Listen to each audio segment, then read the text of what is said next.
Yung guys, oh. Ang sarap niya. Yung kalambutan ng ano, puso ng saging.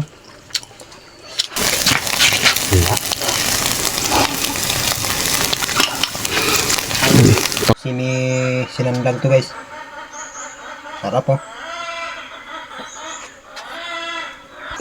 Walang sili pala tayo eh. Sili pa. Sana pa may sili to.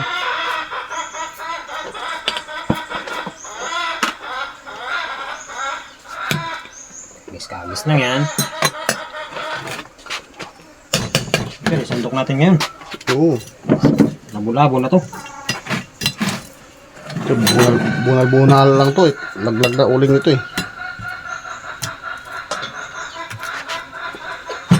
And guys. Lamon guys, lamon. Hindi to kain guys, lamon to guys.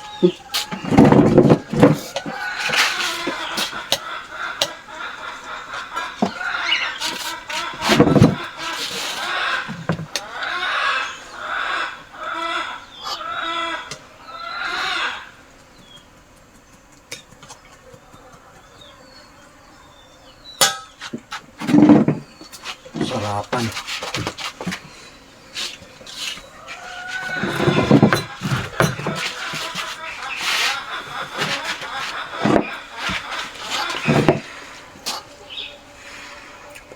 Yan guys, malunggay na may puso ng saging. Binataan.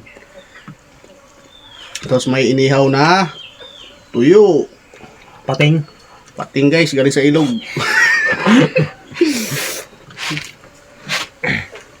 Iba talaga pag marami sa ilog. Makakakuha na pang ihaw na tuyo. Oo. Kaso lang nasa labas nila. Wala sa loob ng tubig. Kaya na tuyo eh.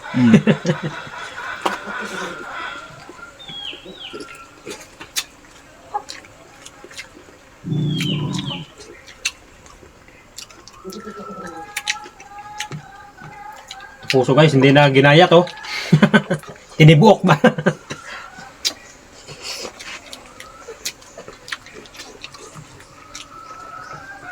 Ito yung content natin ngayon guys.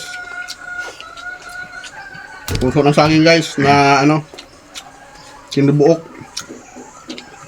Kasi may manok na buo, di ba? Binataan. Ang sarap nun tol. Pag native. Pero pagka hindi native, ano eh, Ayan, malansa. native ito. Sobrang sapoy guys. Init-init. Init ba?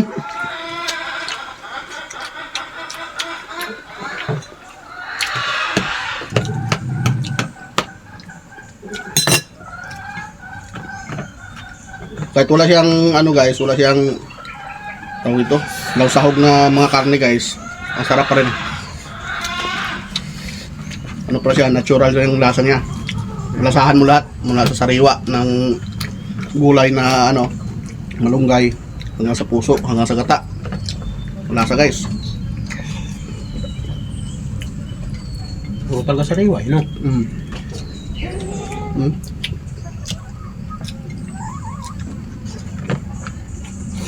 Pag mapanood nyo to guys ng ating gabi, gugutumin ka talaga day. Impas ka talaga day. Kaya magpansit kanton na lang kayo.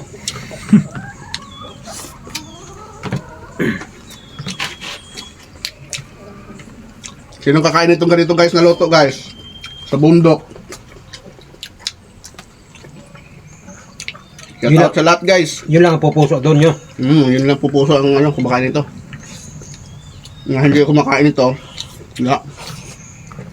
hindi makarelate. Hindi. Ignoring.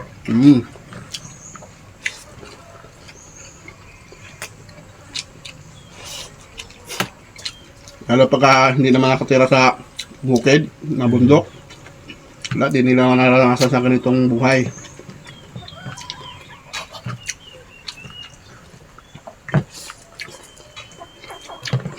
Sunod naman, content natin yung ano, talbos ng ipil-ipil. Sarap daw yun tol eh. Di ba subok to eh? Masarap din. Una, sinubukan ko hilaw, parang salad style ba? Pag hilaw siya, medyo may pakla. Kaya i-half cook mo lang siya.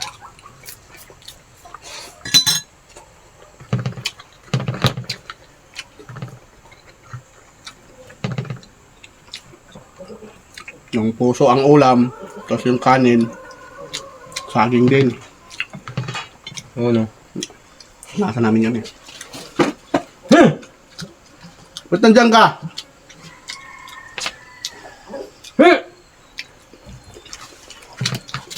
Kuha na siya yung pinggan eh, nakakain na siya eh.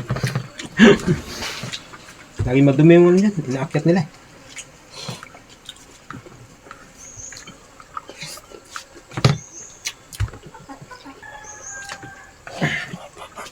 Kasi pag inalatan mo pa yung gulay, wala na guys. Yun na.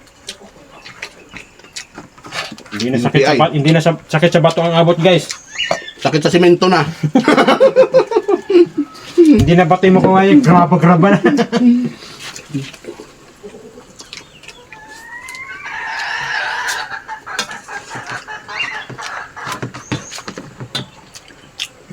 Ano malunggay oh.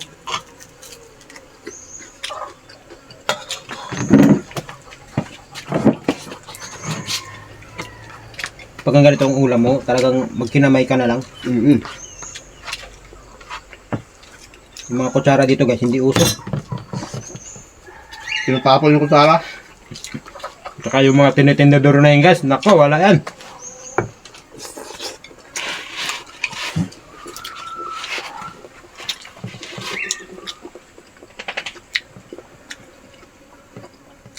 Ang malunggay guys, napaka-sustansya nito.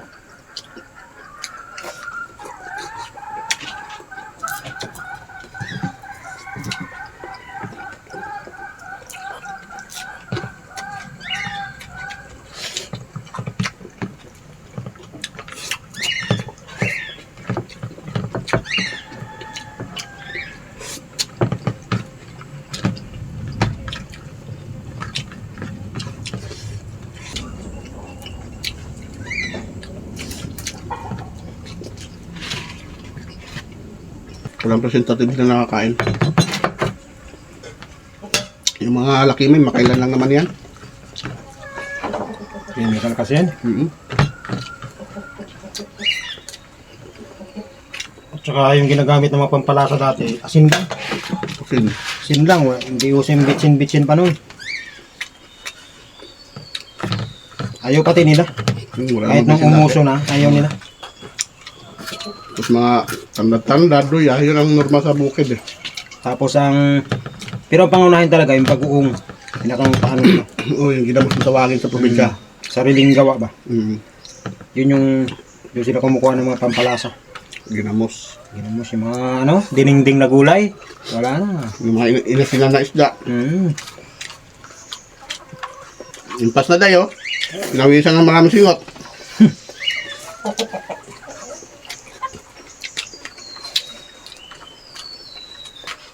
Yan guys, ang sarap niya. Yung kalambutan ng puso ng saging. Maisip pa lang.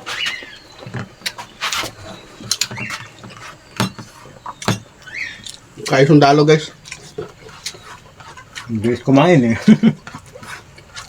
Baka mabutan tayo ng kaaway.